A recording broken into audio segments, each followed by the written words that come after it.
Well, hi, good morning. Thanks so much for joining me here on the, oh my gosh, the first day of February 2023. Oh my gosh, January's gone. Okay, so I was in here getting ready, thinking about what am I going to do with this receiver that doesn't receive. And this doesn't seem to receive AM or FM radio. The owner of this isn't so interested in the radio. He's interested in playing records. And I thought, you can see the record player sitting here again. Gee, I should put some, figure out how to put some sound into this, and then check all the audio side of it. Forget the radio side for now, but just make sure the audio side is working. So the audio amplifier and stuff like that. What would be the best source? I pondered that for a while, then suddenly realized, oh, for crying out loud, the record player is the best source to test this. So that's why I've got the record player in here. And that's what we should do. We're going to test it. Right. Not much more to say here. So it's plugged in. We're going to switch this on. Okay, so the amplifier has come on. Why would you do that? So with the record player plugged in, the record player can turn this on and off. Now, maybe I've got it turned on here. Put the camera right in that awkward spot for me. Power, yeah. So the power switch is on. Okay, fine. Let's switch this to phono. So that's phono. You see how both lights have come on down here? That's tape. Oh, that's hard to turn. That's phono. Okay, we'll up the volume. The balance control, like I mentioned before, is kind of stuck to the volume control here. So,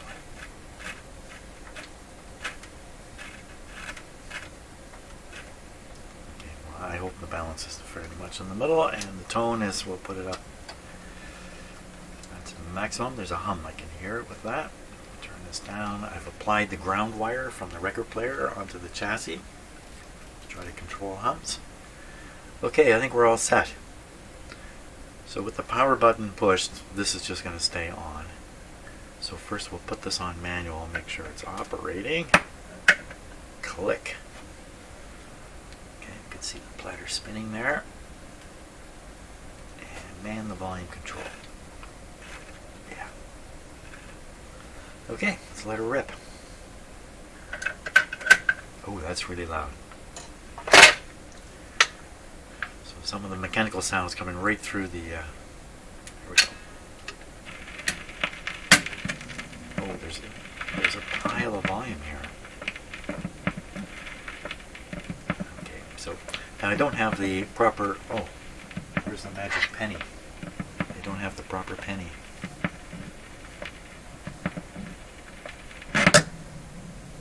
Here's a rumble. This is a root. Okay, there's a problem there. For sure.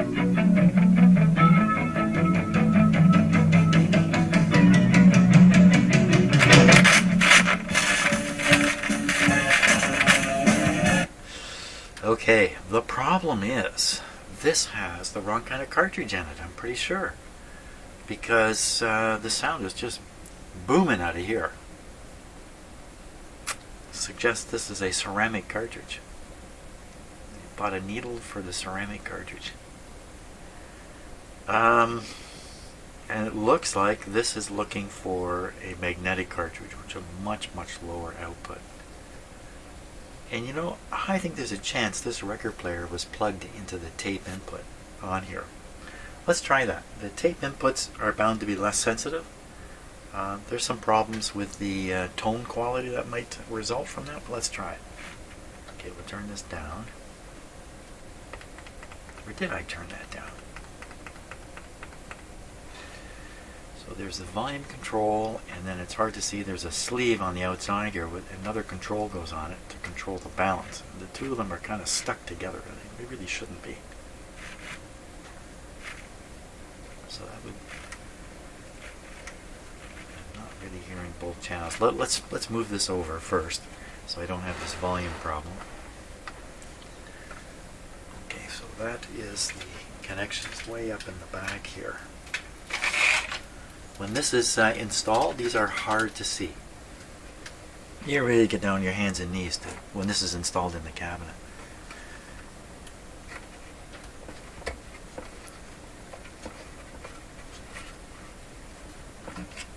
Just a little hard to get a grip. Ah. Oh my gosh, I didn't put that, super strength to put that in there. What happened?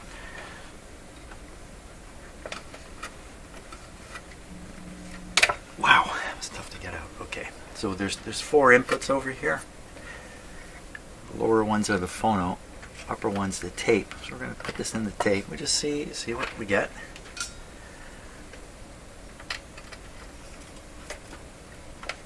It might be satisfactory. Ouch! Ow, ow, ow, ow, ow. Danger everywhere. Okay, we'll flip the selector over to tape. Play the record again here.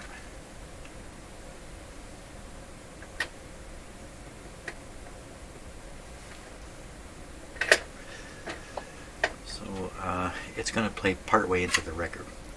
That's okay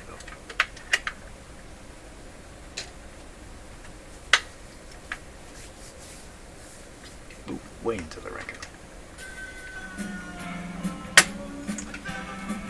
Okay, well, we got something to test with. I hear that speaker. This one, I think it's there, but it's very quiet. So let's try this balance control here.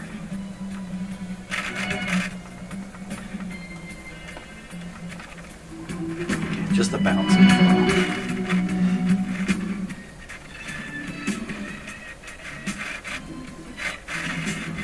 Dirt in the volume control too. Let's fix that right now. Speed going up and down on that record player.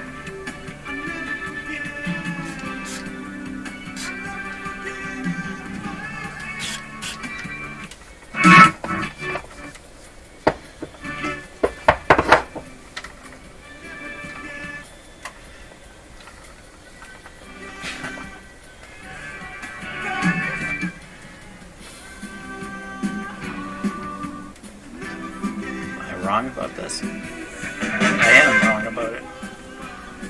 So what I thought was volume is tone, is a balance. This outer one is a balance. How can that possibly work? I got to get the knobs for this and find out what's going on. Both channels are working though. That's the primary thing. Here, turn it down a little bit. Now, you noticed an overheated resistor in here yesterday. Let's just take a thermal look at this right now before we start using smoke as a guide for this.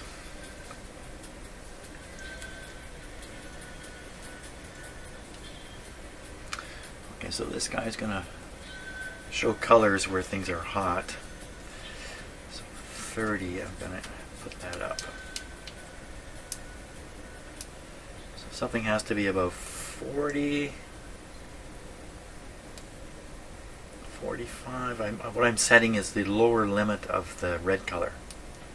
I'm moving it up, up, up. Okay. So now, it's hard to see on the camera, but anything that's red is probably worth looking at. So what's red? So that's this resistor here. This is a high wattage resistor.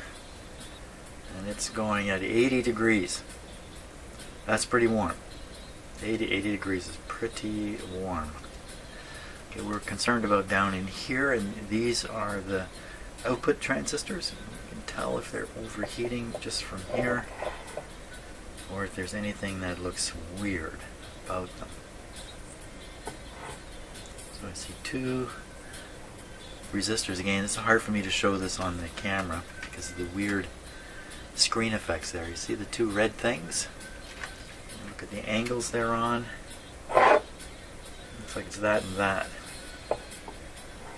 So we have these two resistors are warm. How warm?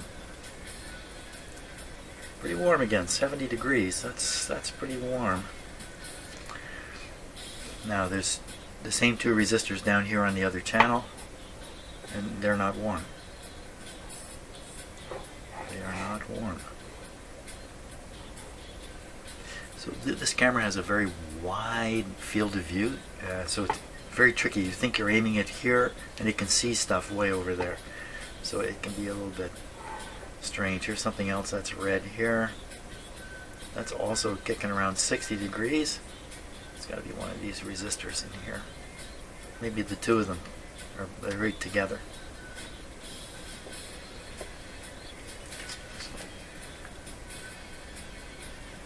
Now let's go down the resistor of interest.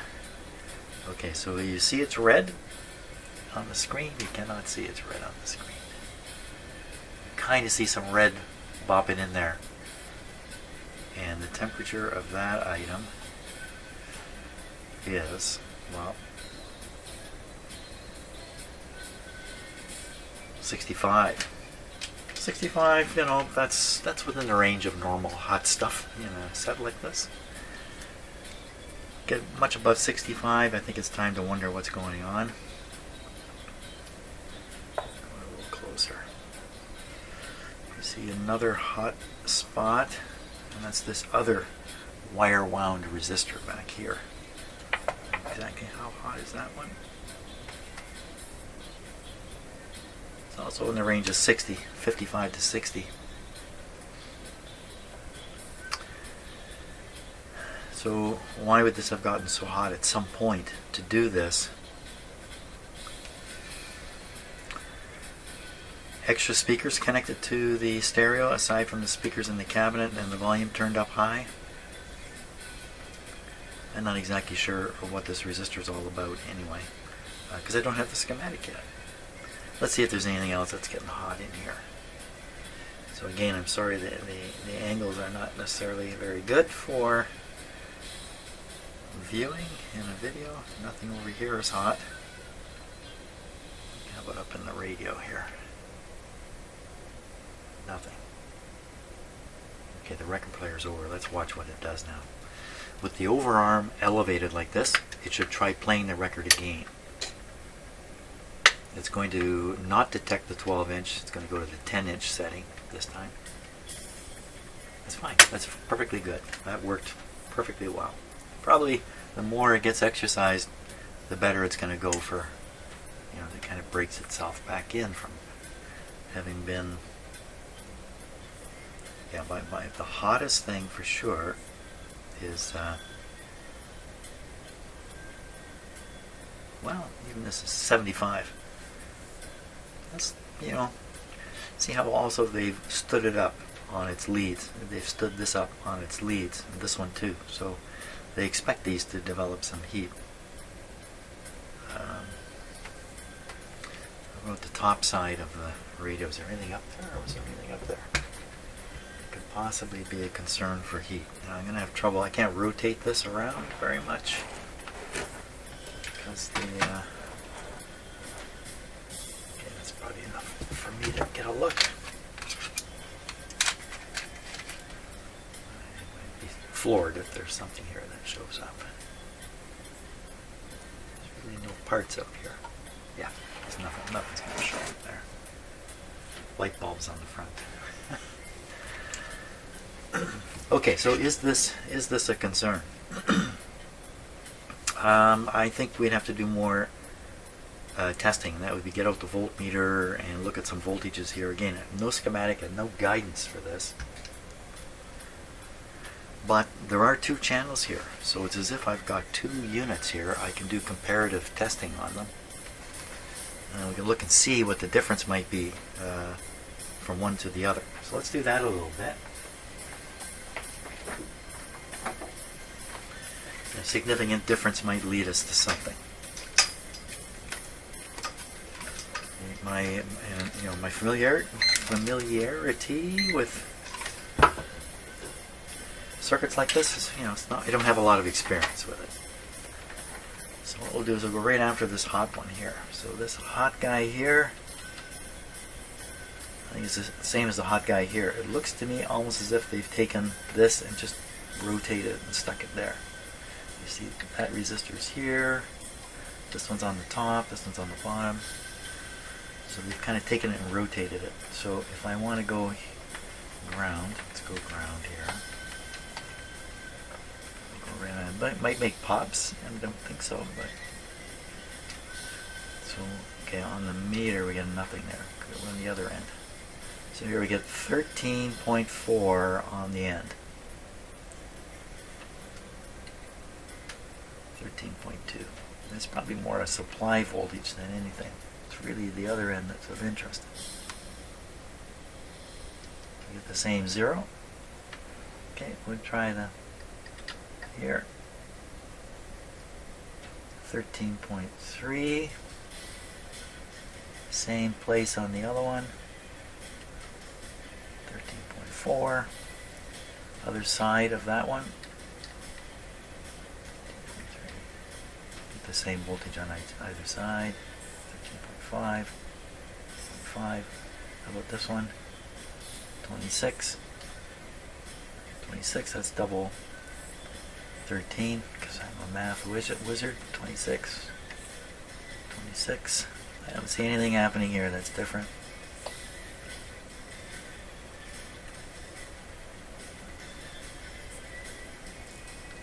Okay, so we could look at the two. These are the driver transistors back here.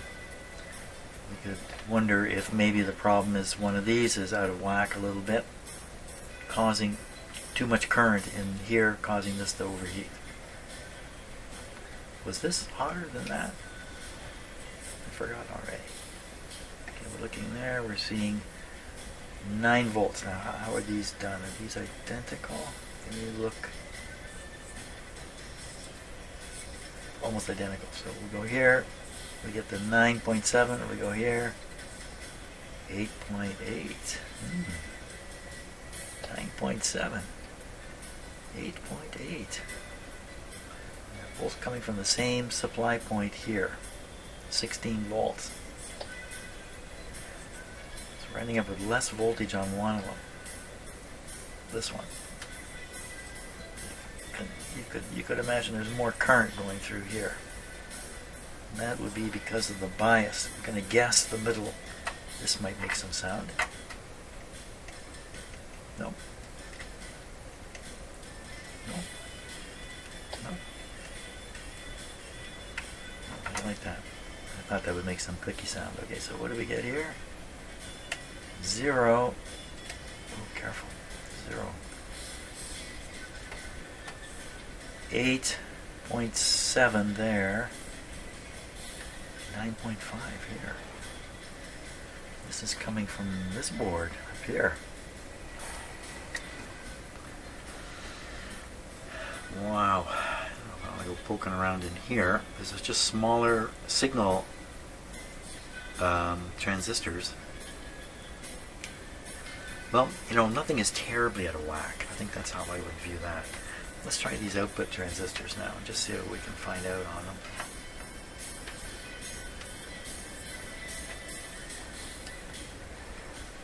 Looks like the way they've done the 3 terminals, though, they're all there.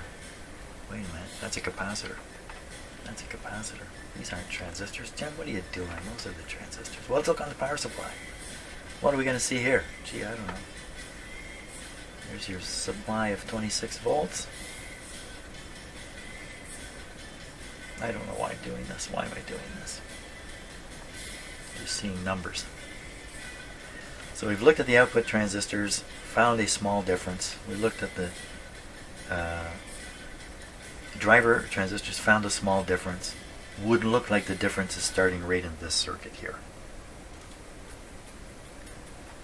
You know why I would look at these capacitors? Because they are not filter capacitors, they are capacitors for the speakers. Is that true? Where's that schematic I need so badly? So we see this set of smaller capacitors sitting here, hooked up to the output we're listening to. We would be listening to. If I turned it up.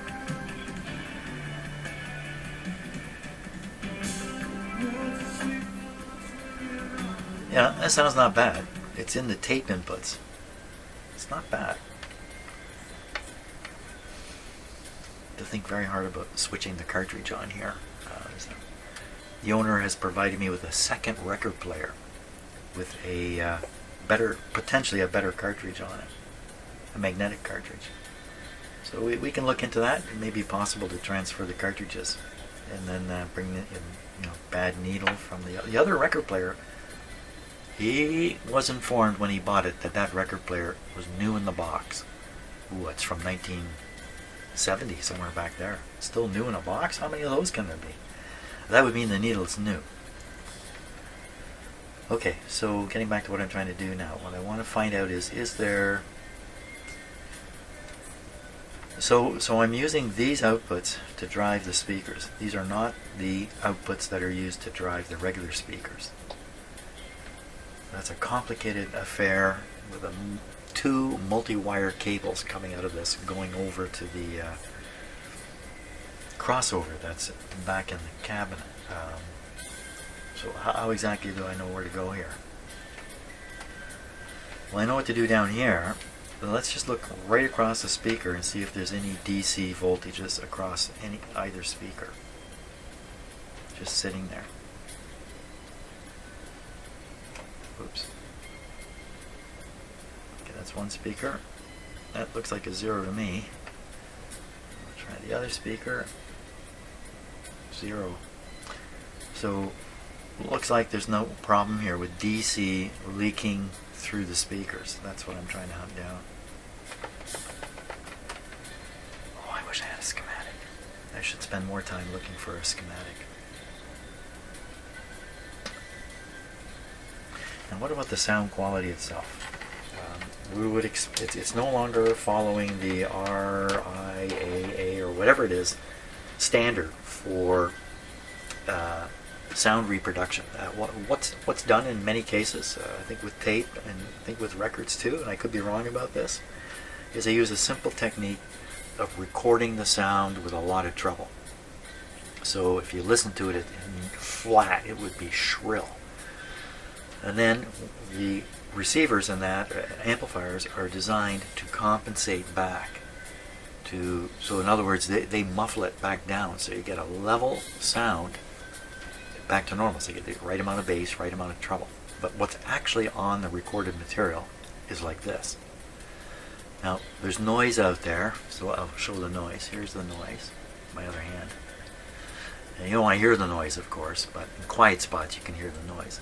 So what happens, most of the noise is in the higher frequencies. Most of it. So as you put the sound through the amplifier and drop the high frequencies, you drop the noise at the same time. And you end up with less noise, less hiss mainly. That's the deal. That's what's going on. That may be missing when I use the tape inputs on this cartridge. So the result of that would be the muffling would be missing. So we would end up with a shrill result. Does it sound shrill? Doesn't sound shrill to me. Let me turn it up here.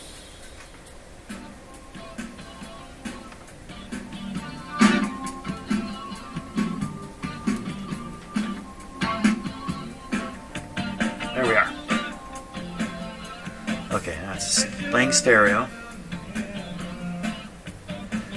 Now turn the treble up. That's full treble.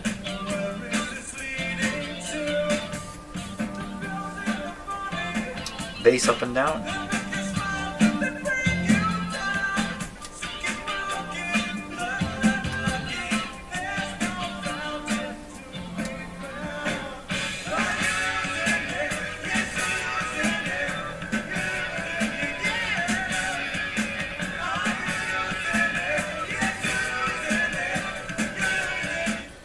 Although it runs, I'm losing it. Although it runs totally counter to what I just said, it seems to me it's muffled, and you got to turn the treble all the way up to get treble out of it. So maybe my story is back-assward, I don't know. I think what we need to do is get the other record player in here and check it out. Another possibility, and this is what the owner originally said to me, and I convinced him otherwise, is he really wanted the other record player just put in place of this one. And I convinced him this is actually a better record player than the other record player. Well, that may be true. The mechanics, the record player itself, the tone arm in particular is a critical component of this whole thing. It may be better. You remember too, I had to put a penny out here to compensate. Now, the balance weight is all the way forward. You can do it. Why does it still need more weight? Because the cartridge is so light. Why is the cartridge so light? Because it's tiny compared to the original one. The original one was a magnetic one that was in there. It was much larger. Back in the day, that's how it was. The little crystal ones are little tiny guys with no weight. You know, the story, I'm just fitting the story together, all angles. Let's bring the other record player in here and have a look at it. See what's up. How about some music?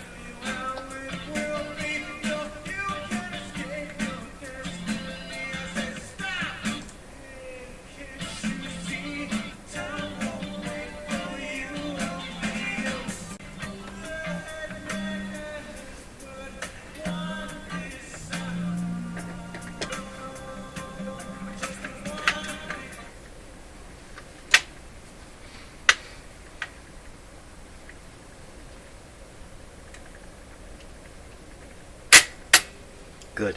Another advantage of this record player playing in this console is that this has the on-off switch for automatically turning the console on and off. Now, we didn't demonstrate that. The console is still on sitting here. But if the power switch had been off here, you just go turn on the record player and this would come on. And then when the record finishes, just like it did, this would go off. That's how they're intended to operate. This guy, he's not going to be able to do that. So let's take a look. Brand new in the box. Is it really possible? Well, so something is missing here in terms of the plastic top. You can see the bumpers. So there's a plastic top that should go on this, which I'm going to guess is missing. If we compare the two tone arms, the first thing you see here is very kind of a just looks cheaper. I hate to use the term, but that's the best term I can apply here. This is locked in place here. Stop. Start auto. Okay, we'll just leave it. It looks like when you push this, it'll unlock. As a queuing arm, that's an advantage over this one.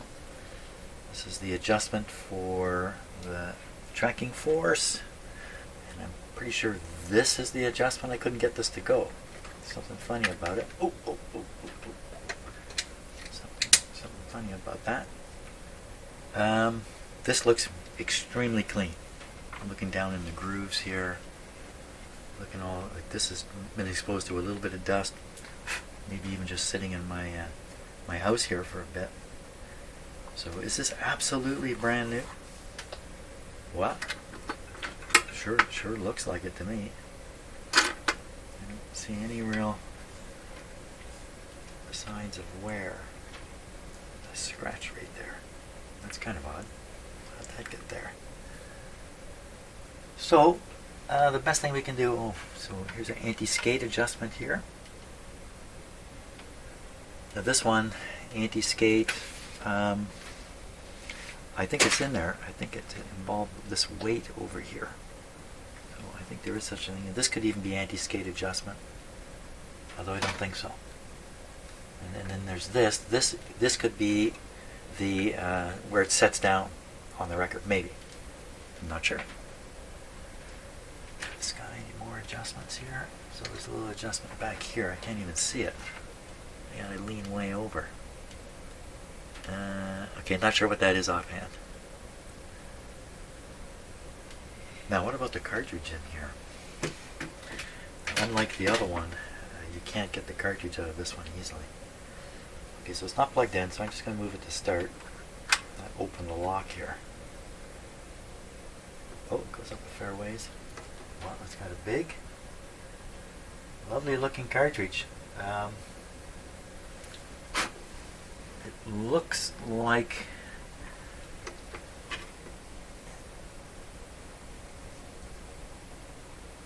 pull on. It looks like you can just pull the needle off. There's dust on the needle itself.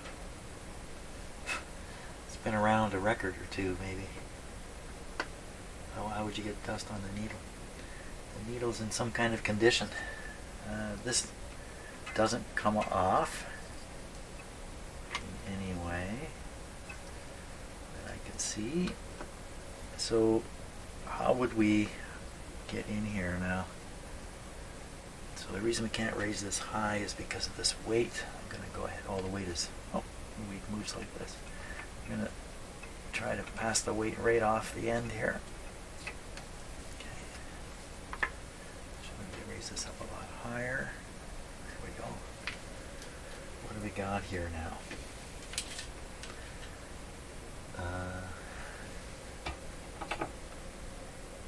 Grado. I can see it says Grado, G-R-A-D-O.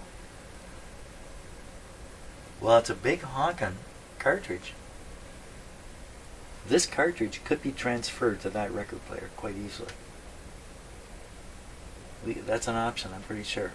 Just got the 2 screws holding it in the standard way.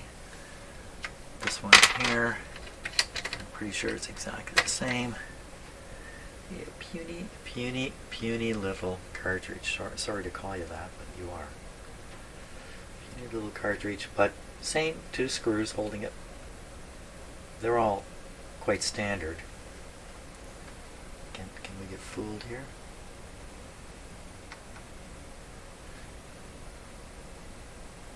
I'm pretty sure. Why wouldn't we transfer this? Wow, there's not a lot of reason. There's every reason to transfer it. Oh yeah, I was gonna say, this is heavy as complete. Well, I took the weight off the back here. Put the weight back on.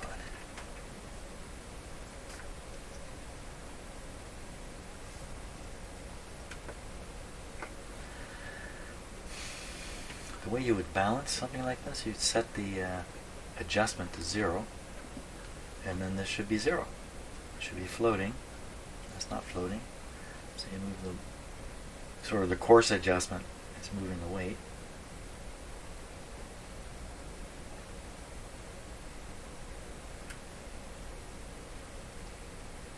I guess you can call that 0.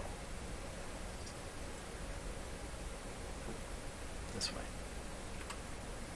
So there we are. So it's about 0 at the height of the record.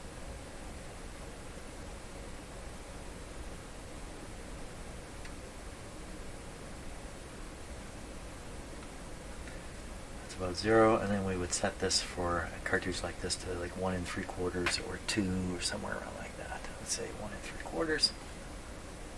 Feels about right. I don't think there's anything wrong with this record player.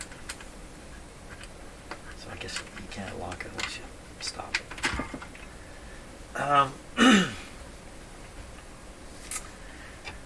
Interesting question there about this. About this whole idea.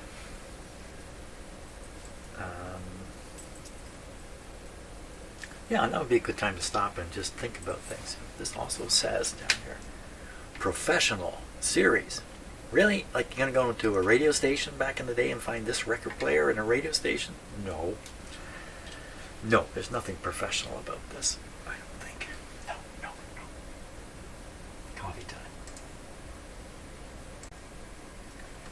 Okay, I think the first step is to see if this record player works, and also to find out if the cartridge is magnetic or ceramic. So I have this record player plugged into the phono inputs over here.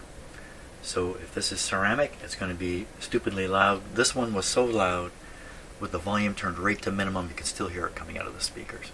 Same thing would happen here. On the other hand, if this is magnetic, then we're going to need the volume advanced over here to hear it. That's my thinking. So let's give it a try.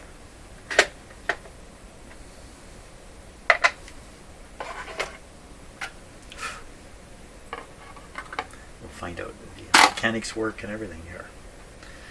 Okay, so I'm going to move it to start just to make the record player turn. Oh, I guess I better plug it in first. I've attached the ground wire from it to the chassis over here, so we don't have to listen to big bad hums. Hopefully.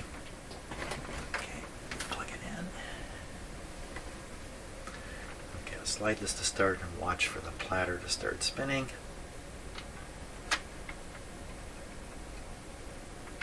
Oh, I need to put the power on. Plugged it into a power bar that's not turned on. There we go. Let's try it now. Just to start.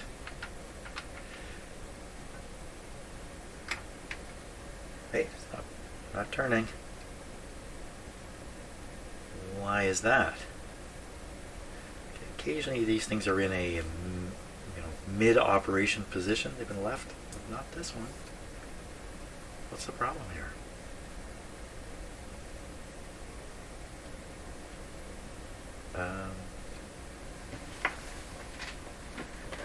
It's definitely plugged in. Wow, this is a little bit surprising.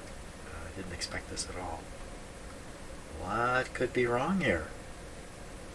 Okay, let's go to auto and see if it kicks in. There's no kicking. It feels just fine. The mechanism feels like new. Why aren't you turning? Is the record is the motor problem? Let me just check it here.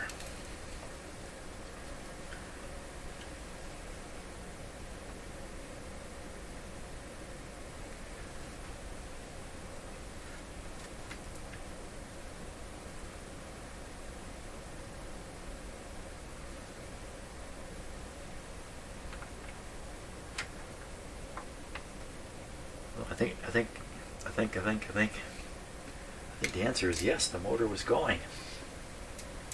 Motor spinning, no action.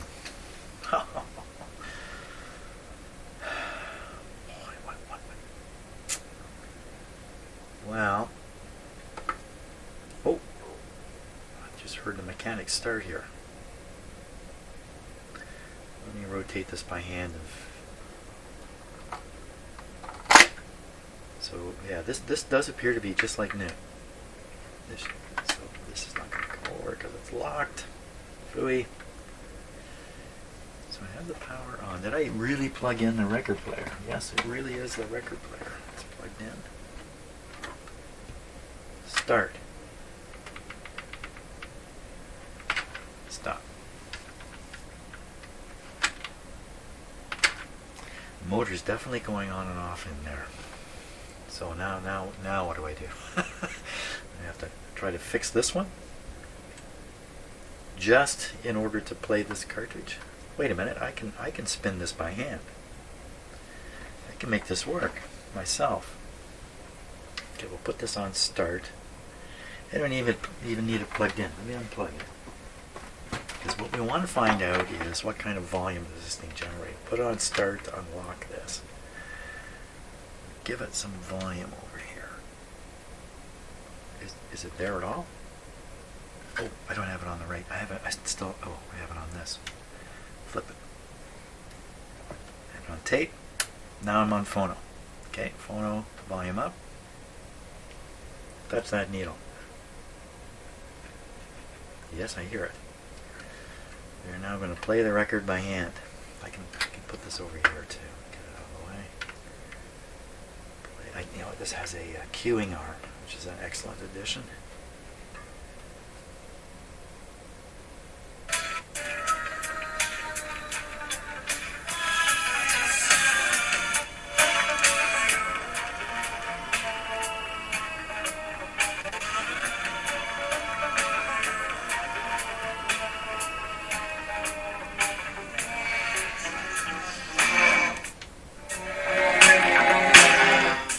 How much volume can you get out of it?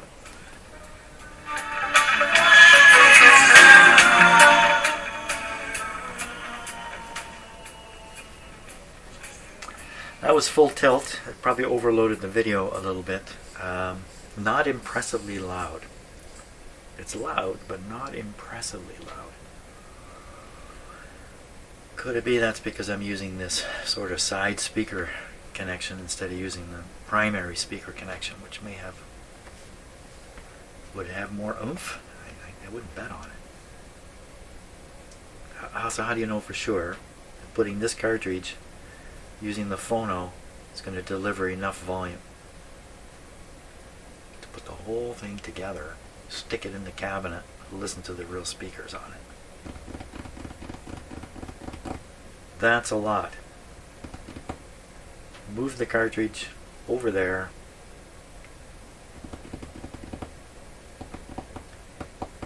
Let's look at the cartridge connections here. So that looks like these wires are soldered onto the cartridge, and they appear to be soldered onto these pins. Uh-oh, that's not what I really want to see. Let's take a look.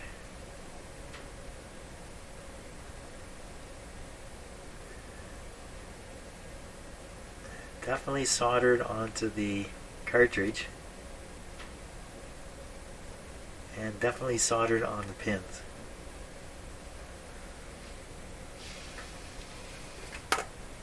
This one here.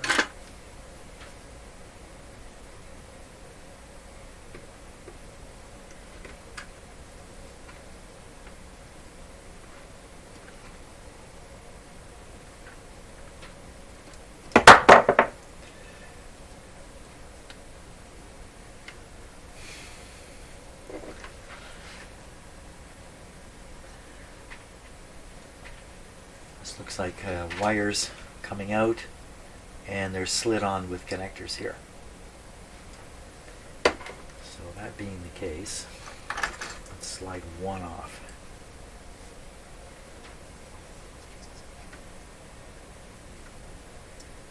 I'm putting my finger in a very special location there. They just come right off, no problem at all. So no solder involved in getting that out. The solder is all this guy.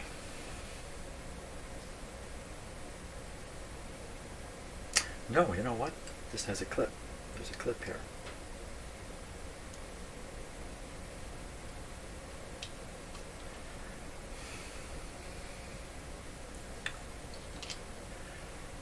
But this has to be desoldered from here. Then we need wires to come over, and we need the kinds of little clips, clip-oners. So there's a fair bit of work involved in doing this little job, and lots can go wrong. These little tiny wires, and you got to get them all correct. Right, you know, they're not random. Something to think about before doing. Now, just generally, what about just throwing this whole record player in there? Well, at this point, the record player is not actually working for reasons unknown. Very surprising, in fact, that's not working. So this would have to be fixed. The fact that it's not working is quite disturbing, in fact. If this is essentially brand new out of a box, you could expect, I guess, some traction problems, but it should turn. Surprising to me. So maybe there's something more to this story here. I would find out when I go to fix it. I'd find out that there's something like a part is missing. Somebody's come in and taken a part out for another record player. It's not so likely, right? Why would somebody who has another record player like this not just grab this record player? So we don't know what the journey is going to reveal going in here to try to fix this. Putting this in the other stereo could be a matter of just dropping this whole thing in. Not just the deck here, but the whole thing goes in. Just drop it in. Not sure it would fit. I think it would. The problem with dropping this in is there is a cutout, and the cutout is shaped for this. And in particular, these support springs have fittings in the cabinet. There's holes drilled for this to sit in. So this won't match. So it's going to be cockeyed, or part of the hole will be showing. The thing about these decisions is you're committing yourself to a direction, an effort that has a question mark at the end of it, and I don't like that. I like to get rid of the question mark. Offhand, I'd say the best thing to do: transfer the cartridge over here, and try to transfer this cartridge back to here, so this record player is okay. As for fixing this, I mean, it could be almost nothing wrong in there. A spring may have fallen off somehow. I don't know how. Put the spring off. She's back in business. In terms of the tone arm quality and stuff like that, I think this is a little bit better, but the difference is negligible. The larger cartridge over here is going to weigh this down and make it balance a little better. This looks flimsy. This looks rugged.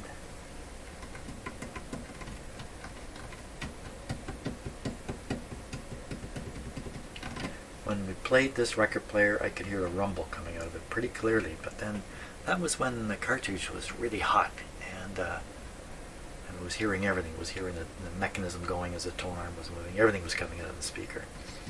I think that's just because this was in the phono inputs and just too sensitive at that time.